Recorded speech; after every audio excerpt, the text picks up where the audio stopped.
हादरनि खना खनला जेरावबो ICC T20 World Cup 2024 नि देरहासारनायनि दोहौखौ नुनो मोननाय जादों।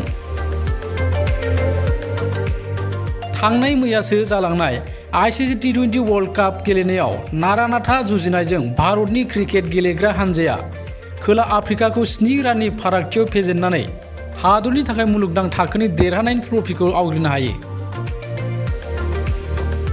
USA आरो वेस्ट इंडिजनि जथाय हस्ट खालामनायाव जोबथा खेलाखौ बारबाडसनि केनसिंटन ओभाल ब्रिस्टनआव खुंफुंनाय जायो आरो बे जोबथा खेलायाव भारतआ गिबियाव 7 उइकेटआव 176 रान आरो खोला आफ्रिकाया 8 उइकेटआव 169 रान मोनदोंमोन। मख'जायोदि खेलानि जोबथा समाव सूर्यकुमार यादवनि केट्च हमनाया बयखौबो सोमोनांदों आरो भारतनि क्रिकेट टीमखौ देरहासार जानायाव जाफुंसार होदों।